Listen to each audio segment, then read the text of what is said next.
सभी का स्वागत है हमारे YouTube channel study with Dharmveer PD class में। फ्रेंड्स, आज हम फिर से एक नई वीडियो को लेके आ गए हैं।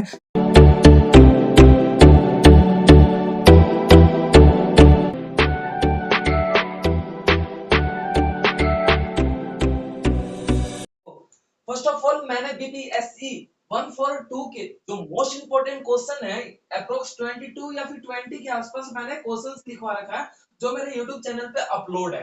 अब उस सिचुएशन में इन्हीं 22 क्वेश्चंस या फिर 20 क्वेश्चंस को आप अच्छे तरीके से कर लेते हो तो अप्रोक्स आपके 80 मार्क्स 100 में से आने से कोई नहीं रोक सकता। 100 में से 80 मार्क्स आपको देने से कोई नहीं रोक सकता। तो उस सिचुएशन में ये आपका फर्स्ट क्वेश्चन है उसी में का जो हम उसी क्वेश्चन के अकॉर्डिंग उन्हीं 20 क्वेश्चंस को हम कवर करेंगे अपने डेली क्लासेस में। Okay everyone got it. अब उसके बाद आ जाता है हमारा क्वेश्चन क्या स्टार्ट होता है, भारतीय विदेश नीति के प्रमुख उद्देश्यों का वर्णन करें। फर्स्ट ऑफ ऑल ये होता पता होना चाहिए कि भारतीय विदेश नीति का मतलब क्या होता है। तो अब हमारा आ जाता है परिभाषा। हमारा एक लिखने का पैटर्न होता है जो कि आपको पता होना चाहिए कि पोल साइंस का एक पैटर्न होता है, एक तरीका होता है आंसर को एक्सप्लेन करना या फिर लिखने का, जिसके अंतर्गत हम अपने आंसर को एक्सप्लेन करते हैं या फिर लिखने का मतलब प्रयास करते हैं। अब देखो ये परिभाषा की बात कर लेते हैं। तो भारतीय विदेश नीति से हमारा तात्पर्य यह है कि तात्पर्य यह है कि जब हमारा भारत देश पूर्णतः गरीब था, जब अंग्रेजों का गुलाम था, जो ब्रिटिश सरकार का गुलाम था, उस स्थिति में भारत को लूटा गया। भारत अपने बोल सकते बेरोजगारी व्यवस्था में आ गया जहां पे कोई रोजगार नहीं था, कोई भी मतलब उद्योग वगैरह नहीं था, या फिर बोल सकते पिछड़ा देश के रूप में जाना जा रहा था। तो उस स्थिति में हमारे जवाहरलाल नेहरू के द्वारा यानी कि हमारे पूर्व प्रथम प्रधानमंत्री जो थे आपके 1931 में इन्होंने भारतीय विदेश नीति को आगे बढ़ाया था। इन्होंने कुछ महत्वपूर्ण कारणों से उन्होंने भारतीय विदेश नीति को बनाया था। जो उसके उद्देश्य बनेंगे उन कारकों को हम यहाँ पे उन उद्देश्यों को उन पॉइंट्स को हम एक्सप्लेन करेंगे। तो हमारा पता आ जाता है परिभाषा की बात कर लेते हैं भारतीय विदेश नीति का। तो भारतीय विदेश नीति से हमारा तात्पर्य यह है कि जब भारत अलग अलग देशों के साथ अपने संबंध बनाने लगा तथा उनके साथ नीति व्यवस्था का निर्माण करने लगा, उसे हम भारतीय विदेश नीति कहते हैं। उदाहरण के तौर पे भारत आज पूरे विश्व में जान पहचान यानी तो जाना माना देश माना जाता है 2014 के बाद। मोदी जी के आने के बाद मोदी जी ने विश्व का भ्रमण जिस प्रकार 2014 से किया था, यानी कि 2014 के आसपास आए सरकार बनकर उनकी 2016 तक उन्होंने विश्व के सभी देशों का भ्रमण करना धीरे धीरे शुरू कर दिया था। 2 सालों में पूरे देश के साथ उन्होंने अपने आप को जोड़ा। ये क्यों जोड़ा गया? ताकि भारत की एक अलग अलग पहचान बन सके। भारत को पहले कोई नहीं जाना जाता, कोई नहीं जानता था, कोई भी देश कुछ नहीं मानता था, लेकिन आज भारत के प्रधानमंत्री के साथ मिलकर भारत के प्रधानमंत्री के साथ बैठना उनके लिए एक सौभाग्यशाली वाली बात हो जाती है। तो यही होता है कि भारत की एक पहचान दिलाने के लिए, भारत का एक अस्तित्व दिलाने के लिए भारतीय विदेश नीति को पूर्णतः आगे बढ़ाया जाता है। ठीक है। अब उसका रीजन एक ये भी है, भारतीय विदेश नीति को आगे बढ़ाने के कारण यानी कि बोल सकते हो भारतीय विदेश नीति को आगे बढ़ाने के जो उद्देश्य हैं उन पर हम चर्चा करेंगे। अब यहाँ पे एक बार मेरे को क्वालिफाई कर दीजिए कि क्लियर कर दीजिए कि आप लोगों को भारतीय विदेश नीति क्लियर हो चुका है एवरीवन सभी को।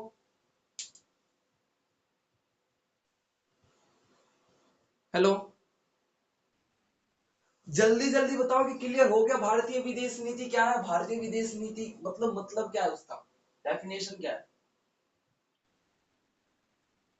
देखिए, भारतीय विदेश नीति से हमारा तात्पर्य यह है कि जब भारत का एक अस्तित्व या फिर भारत का एक पहचान या फिर भारत को विकसित बनाने के लिए यानी कि डेवलप्ड कंट्री बनाने के लिए वो दो अलग अलग देशों के साथ संबंध को स्थापित किया जाने लगा, जिसके अंतर्गत नीति व्यवस्था का निर्माण किया जाने लगा।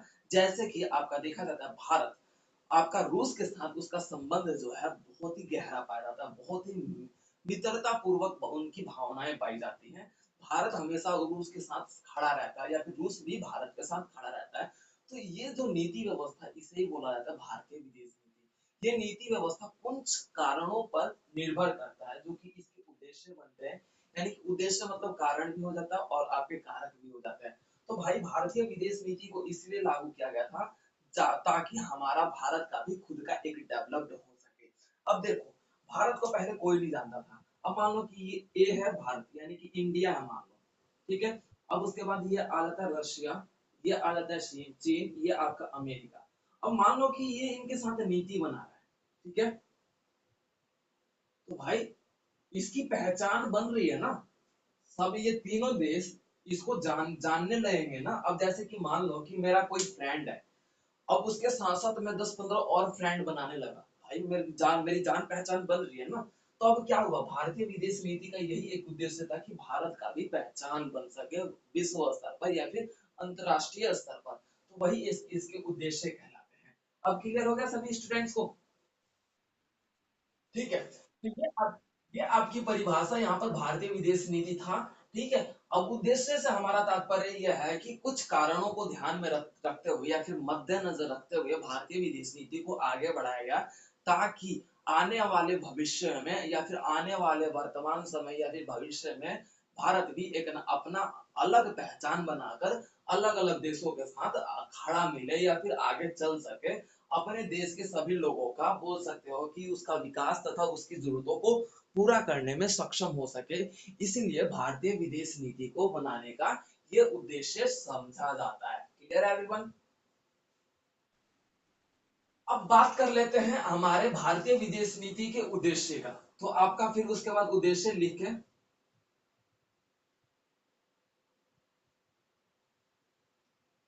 ये आपका पॉइंट आ जाएगा। पॉइंट क्या आएगा, उद्देश्य क्या है भारतीय विदेश नीति को अपनाने का उद्देश्य क्या है, मैंने अभी बताया। क्या क्या उद्देश्य हो, बताइए जल्दी आप लोग। अंतरराष्ट्रीय स्तर पर या फिर विश्व।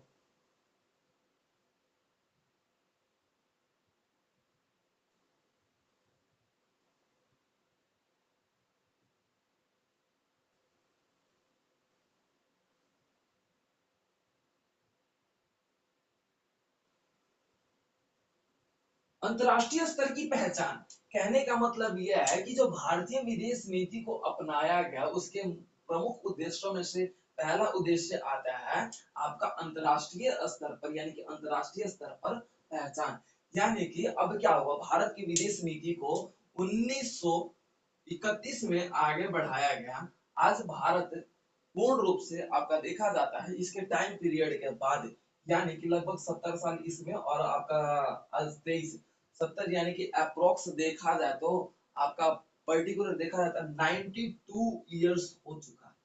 92 ईयर्स में आपका भारत अपनी अंतरराष्ट्रीय स्तर की पहचान बना चुका है, जिसके कारण आज पूरा विश्व भारत को जानता है। ठीक है, तो इस व्यवस्था के कारण भारत दूसरे देश या फिर अंतरराष्ट्रीय तौर पर सबके साथ चलने में सक्षम हो चुका है। ठीक है, तो अंतरराष्ट्रीय स्तर पर पहचान ये आपका प्रमुख उद्देश्यों में से फर्स्ट उद्देश्य है। अब उसके बाद आपका सेकंड उद्देश्य क्या हो जाता है, विकास स्तर। भाई भारतीय विदेश नीति को क्यों बनाया गया, भाई भारतीय विदेश नीति को क्यों अपनाया गया, इसका उद्देश्य है भाई विकास को बढ़ावा देने के लिए, बढ़ा विकास यानी कि डेवलपमेंट को आगे बढ़ाने के लिए। अब कहने का मतलब ये है कि भाई मैं अपने फ्रेंड के साथ फ्रेंडशिप क्यों करूंगा, भाई अपने आप को विकसित करने के लिए, अपने आप को पावरफुल बनाने के लिए, अपने आप को ताकतवर बनाने के लिए अपने फ्रेंड के साथ मैं फ्रेंडशिप करूंगा। ठीक है, क्लियर है एवरीवन? हेलो, क्लियर नहीं हुआ विकास स्तर में बढ़ावा क्या? ठीक है, तो अब उसके अंतर्गत बात कर लेते हैं, हमारा तीसरा पॉइंट आ जाता है। तीसरा पॉइंट आपका आ जाता है अंतरराष्ट्रीय सुरक्षा।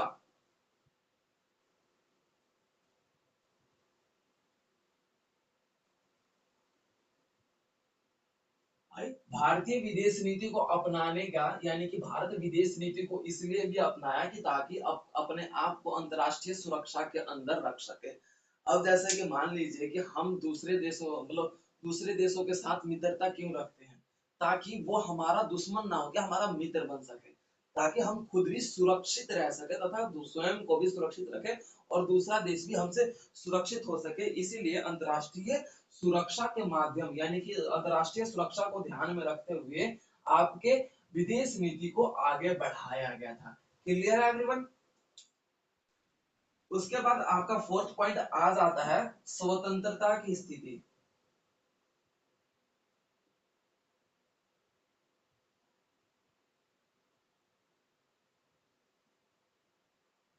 देखो, भारतीय विदेश नीति के कारण आपका देखा जाता है कि भारत पूर्णतः स्वतंत्र हो चुका। स्वतंत्र ही मीन्स ये नहीं कि भाई अब हमें वो हमारे ऊपर अंग्रेज हट गए चले गए, तो वो मतलब वो स्वतंत्रता स्वतंत्रता यहाँ पे स्वतंत्रता का मतलब ये है कि भारत अब अपने आप में सक्षम हो चुका है, अपना विकास कर चुका है।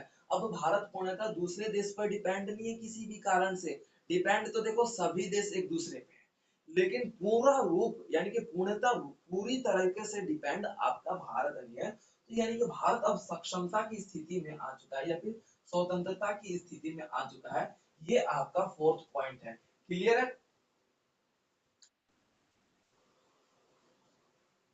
ठीक है। अब उसके बाद आपका अगला पॉइंट आ जाता है। अगला पॉइंट की बात कर लेते हैं, यानी कि फिफ्थ पॉइंट की बात कर लेते हैं। तो ये आपका आर्थिक मुद्दे।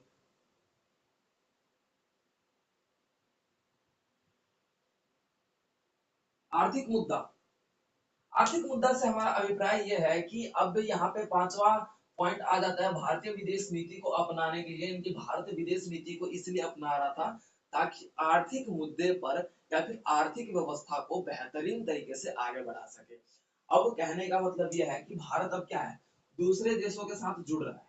ठीक है, तो दूसरे देशों के साथ विदेश नीति बना रहा है। विदेश नीति में जिसके कारण आपका देखा जाता है कि अलग अलग कंपनियां भारत में वर्क कर रही है। भाई वो क्यों कर रही है? विदेश नीति के माध्यम से ही कर रही है ना। Am I right and not?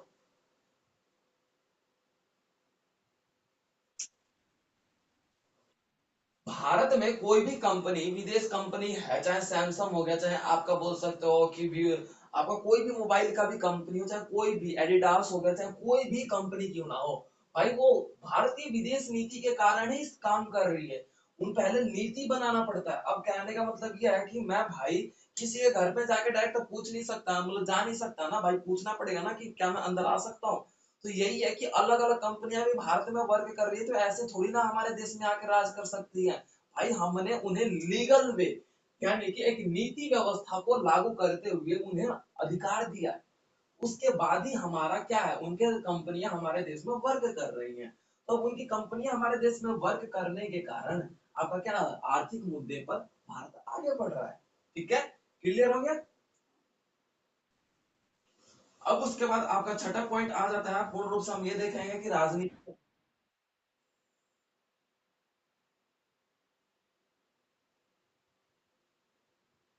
देखो, राजनीति व्यवस्था की बात कर ली जाए ना, तो इसमें पूर्ण पूर्ण रूप से ये देखने को मिलता है कि हम अपनी राजनीति दूसरे देशों के साथ कैसे सीख सके। उसके कारण हम ये पॉइंट्स आपको देखेंगे कि जो राजनीति व्यवस्था है, पूर्ण रूप से ये देखने को मिलता है कि हम अपने आप को बेहतरीन तरीके से राजनीति के तौर पे यानी कि बोल सकते हो पॉलिटिकल एंगल के तौर पे अपने आप को कैसे विकसित कर सकते हैं। इसीलिए हम विदेश नीति को अपनाते हैं। राजनीति व्यवस्था की बात कर ली जाए तो अलग अलग देश से हम क्या कुछ राजनीति सीखते हैं कि भाई ये देश किस तरीके से अपने आप को विकसित कर रहा है, इस देश के विकसित करने के कारण क्या है, मोटिव क्या है, क्या थिंकिंग है जिसके कारण ये विकसित हो पा रहा है। अब जैसे कि मान लो कि भारत है, भारत के क्षेत्र को चीन हथियाना चाहता है या फिर बोल सकते हो कि लूटना चाहता है या अपना अधिकार जमाना पड़ता है, तो वो भी एक राजनीति है। राजनीति का मतलब बस ये नहीं कि चुनाव क्षेत्र हो गया, राजनीति का मतलब होता है छल कपट। ठीक है, तो उस स्थिति में आपका क्या है कि राजनीति व्यवस्था की बात कर लीजिए तो भारतीय विदेश नीति इसलिए भी अपनाई, भारत विदेश नीति को इसलिए भी अपनाया ताकि राजनीति व्यवस्था को बेहतर कर सके, दूसरे देशों के साथ जुड़ के अपनी व्यवस्थाओं में वो परिवर्तन कर सके, अपनी राजनीति व्यवस्था में परिवर्तन कर सके तथा अपना विकास करने में सक्षम हो सके। इसलिए आपका देखा जाता है भारत विदेश नीति को आगे बढ़ाने का डिसाइड करता है या फिर बोल सकते हो कि आपका सोचता है। ठीक ठीक है, क्लियर है? अब उसके बाद आपका सातवां पॉइंट आ जाता है वैश्वीकरण।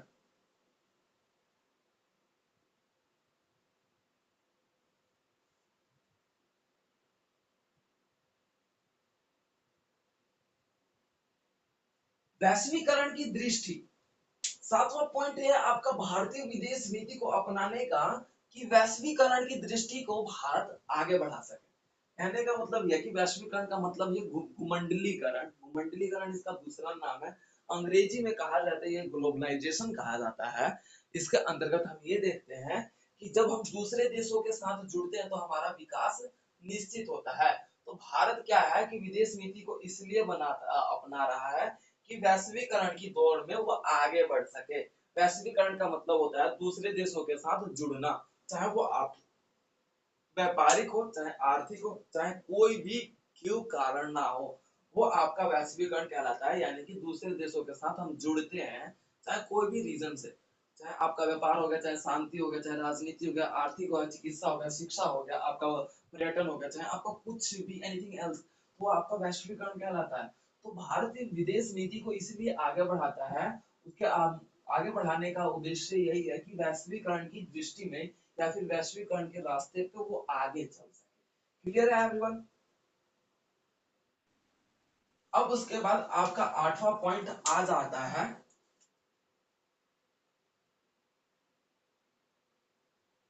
विकास में तेजी।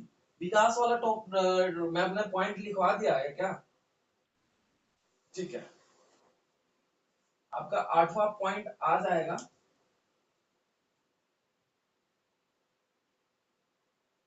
सेल्फ इंडिपेंडेंट को क्या बोलते हैं? हिंदी में क्या बोलते हैं सेल्फ इंडिपेंडेंट को? आत्मनिर्भर।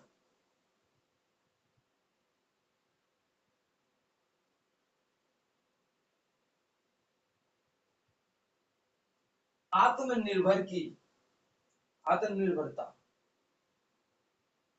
आत्मनिर्भरता की स्थिति।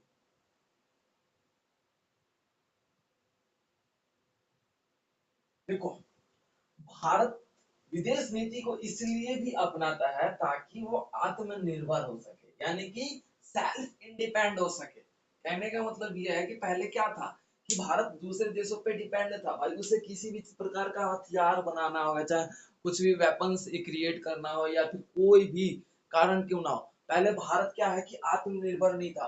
अब उस स्थिति में क्या है, भारत अपना विकास करने में या फिर अपनी सुरक्षा के कारण वो मतलब पीछा था। लेकिन आज भारत में ऐसे ऐसे मिसाइल से, ऐसे ऐसे रॉकेट से, चाहे आप बोल सकते हो कि मतलब आपका बोल सकते हो कि मंगलयान की बोल सकते हो खोज करना है, ये आपका देखा जाता है। अलग अलग प्रकारों में भारत की व्यवस्था आत्मनिर्भर बन चुकी है। आज भारत पूर्णतः हाल अलग अलग क्षेत्रों में आगे बढ़ चुका है, चाहे आपका बोल सकते हो वैज्ञानिक क्षेत्र हो, चाहे शिक्षा क्षेत्र हो, चाहे आपका चिकित्सा क्षेत्र हो। पर्टिकुलर भारत अपने आप को आत्मनिर्भर कर चुका है। किस कारण? विदेश नीति के उद्देश्यों के कारण। विदेश नीति के साथ जुड़ के वो अपने आप को धीरे धीरे आत्मनिर्भर कर रहा है। कहने का मतलब ये है कि मैं अगर किसी के साथ जुड़ूंगा तो मैं कुछ नई नई बातें सीखूंगा, खुद को कैसे एक मतलब बोल सकते हैं इंडिपेंड करना, यानी कि सेल्फ इंडिपेंड करना, सब चीज आपका देखा जाता है, हम दूसरे के साथ जुड़ने के बाद ही सीख पाते हैं। तो वही है कि भारतीय विदेश नीति का जो नौवा बल्कि 8वां आपका उद्देश्य है, वो है आत्मनिर्भरता की स्थिति। क्लियर हो गया एवरीवन? किसी को कोई डाउट? किसी को कोई भी प्रॉब्लम, कोई भी डाउट हो जो समझ में ना आया हो, कोई भी पॉइंट्स जो आप लोगों को मैंने अभी तक बताया? ठीक है, तो अगला चलो आपके उद्देश्य हो जाते हैं। अब उसके बाद आपका लाभ। देखो, उद्देश्य और लाभ में ज्यादा इसमें डिफरेंट नहीं आएगा। ये आपके उद्देश्य थे, उद्देश्य पूछा गया था, लाभ भी लिख लेते हैं यहाँ पे। तो लाभ की बात कर ली जाए तो आपका जो कुछ कुछ पॉइंट है उद्देश्य से ही आपके लाभ में आ जाएंगे। जैसे अब क्या है, बस थोड़ा सा हमारा लिखने का तरीका बदल जाएगा। अब जैसे विदेश नीति को क्यों अपनाया गया भाई? ताकि आत्मनिर्भर कर सके, इट मीन फ्यूचर की बात आ जाएगी। अब क्या है, लाभ की बात क्या है? आत्मनिर्भरता, यानी कि भारतीय विदेश नीति के कारण भारत आत्मनिर्भर बन रहा है। यानी कि अब यहाँ पर रहा है और उसमें क्या है, कर सके, यानी कि फ्यूचर और इसमें प्रेजेंट आ जाएगा। तो इस बात को ध्यान में रखना कि लाभ और उद्देश्य में ज्यादा डिफरेंट नहीं आएगा, कुछ कुछ पॉइंट डिटो वहीं पे आएगा। क्लियर है? बस लिखने का तरीका या फिर पॉइंट को भी आप थोड़ा बहुत चेंज कर सकते हो तो आप कर सकते हो। आत्म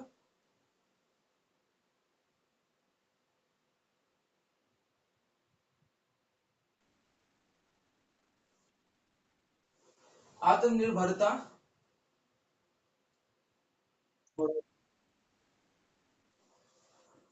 देखो, आत्मनिर्भरता की बढ़ोतरी की बात कर लेते हैं जिसके अंतर्गत हमारा फर्स्ट लाभ की बात कर लेते हैं, यानी कि लाभ के पॉइंट की बात कर लेते हैं, यानी कि आत्मनिर्भरता में बढ़ोतरी।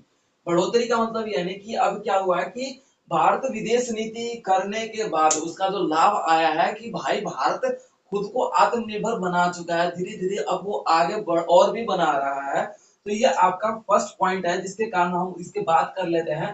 भारत अगर बात कर लेते हैं 2000 के आसपास, 2000 के आसपास बात कर लेते हैं, जिसके अंतर्गत इस समय क्या था, भारत अपने आप में आत्मनिर्भरता की स्थिति में नहीं था। लेकिन आज की बात कर लेते हैं, ठीक है, जिसके अंतर्गत 2023 की बात कर लेते हैं, तो भारत अपने आप को आत्मनिर्भरता की स्थिति में आगे बढ़ा चुका है। भाई वो किस लिए भाई, विदेश नीति को कारण, विदेश नीति के साथ जुड़ जुड़ के भारत क्या है, अपने आप को धीरे धीरे आत्मनिर्भर कर रहा है, अपनी व्यवस्थाओं को आगे बढ़ा रहा है। ठीक है, क्लियर है। तो ये आपका पहला पॉइंट आ जाएगा। अब उसके बाद क्या है, सेकंड पॉइंट क्या है, सेकंड पॉइंट विकास, विकासशील देश से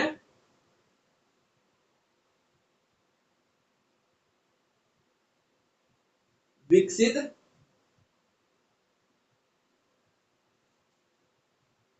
देश की स्थिति।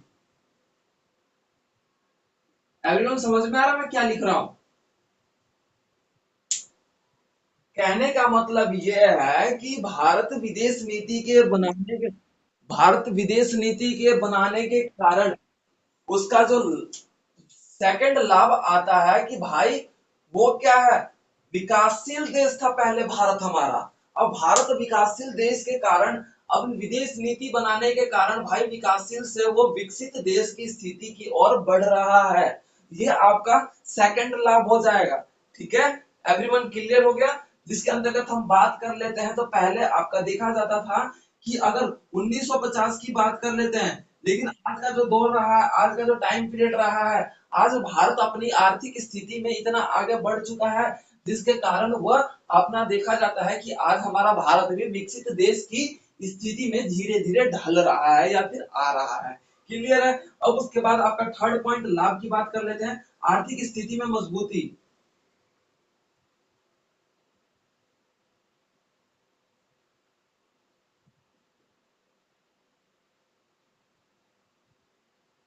देखो भाई, विदेश नीति अपनाने के कारण भारत का आपका थर्ड लाभ आ जाता है कि वो अपनी आर्थिक स्थिति में मजबूती ला चुका है, अपनी अर्थव्यवस्था, अपने जीडीपी, अपनी व्यवस्थाओं में आगे बढ़ चुका है, जिसके कारण आप देखा जाता है कि भारत की आर्थिक जो स्थिति है आज पहले की तरह बेहतर है, पहले की स्थिति के अकॉर्डिंग आज की स्थिति आर्थिक का जो बेहतर पाया जाता है। ये आपका थर्ड लाभ हो गया। क्लियर है सभी स्टूडेंट को? फोर्थ लाभ आपका पर्टिकुलर ये देखा गया है, आतंकवाद की समाप्ति।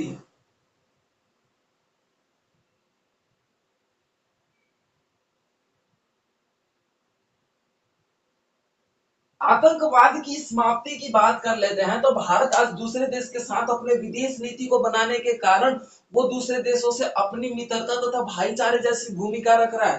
तो भाई अब आतंकवाद की स्थिति धीरे धीरे खत्म हो चुकी है या फिर खत्म हो रही है, जिसके कारण हम ये पर्टिकुलर देख सकते हैं कि ये इसका आपका फोर्थ लाभ बन जाता है, जो विदेश नीति का कहलाएगा। ठीक है, जिसके अंतर्गत हम ये देखते हैं कि आपका बोला जाता है कि विदेश नीति के कारण, जैसे पाकिस्तान के साथ भी भारत क्या है, विदेश नीति को अपनाता है, चाहे शांति के रूप में हो, चाहे आतंकवाद को समाप्त करने के रूप में हो। लेकिन जिसके कारण आपका क्या है, आतंकवाद की स्थिति धीरे धीरे दब रहा, खत्म हो रहा है। ये अलग बात है कि आतंकवाद कहीं ना कहीं खत्म नहीं होगा या फिर खत्म नहीं हो सकता। उस स्थिति में भी देखा जाता है, तो आतंकवाद की स्थिति को समाप्त करने के लिए विदेश नीतियों को आगे बढ़ाया जा रहा था, जिसके कारण ये आपका फोर्थ लाभ बनेगा। ठीक है एवरीवन, क्लियर हो गया लाभ कितने हैं? अब उसके बाद आपका क्वेश्चन पूरा कंप्लीट होता है। अब उसके बाद आपका पर्टिकुलर अगला पॉइंट जो आता है एंड लास्ट पॉइंट इस क्वेश्चन का आता है सारांश।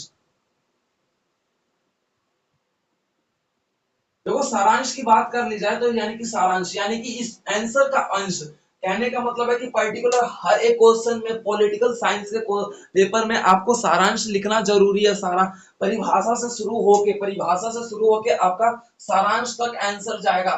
और आंसर में देखो जो मैंने बात पूछा था, यानी क्वेश्चन क्या पूछा था, उद्देश्य पूछा था, मैंने उद्देश्य का भी जिक्र किया और आपका पर्टिकुलर लाभ भी बता दिया कि इतने लाभ है।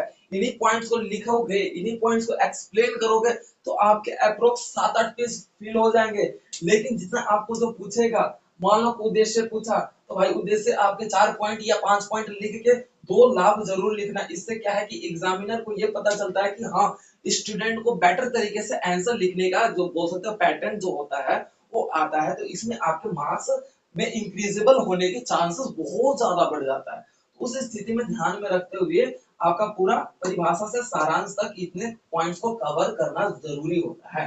अब सारांश की बात कर लेते हैं तो देखो, विदेश नीति को अपनाने के कारण भारत हमारा धीरे धीरे आगे बढ़ रहा है, वैश्विक स्तर की दौड़ में आगे बढ़ चुका है, दूसरे देशों के साथ अपने व्यवस्थाओं को आगे बढ़ा चुका है, जिसके कारण हमारा भारत भी आज दूसरे देशों के साथ कदम से कदम मिला के चल रहा है। शांति को बनाए रखने के लिए भी भारत अपने विदेश नीतियों को आगे बढ़ा चुका है। व्यापारिक दृष्टिकोण के कारण भी हमारा भारत विदेश नीतियों को धीरे धीरे आगे बढ़ा रहा है। ठीक है, तो इसके अंतर्गत हमारे विश्व स्तर पर भारत की एक अलग पहचान बन रही है तथा तो वो अपने आप को विकसित कर रहा है। क्लियर है, तो ये आपका सारांश कंप्लीट होता है और सारांश कंप्लीट होने के साथ साथ ये आपका पर्टिकुलर फर्स्ट क्वेश्चन कंप्लीट होता है, जो कि मैंने आपको 22 या फिर 20 क्वेश्चन से मोस्ट इंपोर्टेंट क्वेश्चंस लिखवाए हैं। उन्हीं क्वेश्चंस मैंने ये फर्स्ट क्वेश्चंस को आपको कवर करवा दिया। इसे अच्छे से कर लेना, ये क्वेश्चंस आएगा 100% आएगा, 100 नहीं 1000% इस क्वेश्चन के बिना पेपर नहीं बनेगा। क्यों? क्योंकि ये क्वेश्चन इसीलिए है क्योंकि ये क्वेश्चन का बुक का नाम ही है भारतीय विदेश नीति, अंतरराष्ट्रीय विदेश नीति, भारतीय विदेश नीति, ये बुक का नाम ही इस पे डिपेंड है, तो ये क्वेश्चन जरूर पूछेगा, इसके बिना पेपर नहीं बनेगा। ठीक है, तो इसे अच्छे से कर लेना और मैंने अकॉर्डिंग टू योर एग्जाम के अकॉर्डिंग आप लोगों को बताया है। क्लियर है?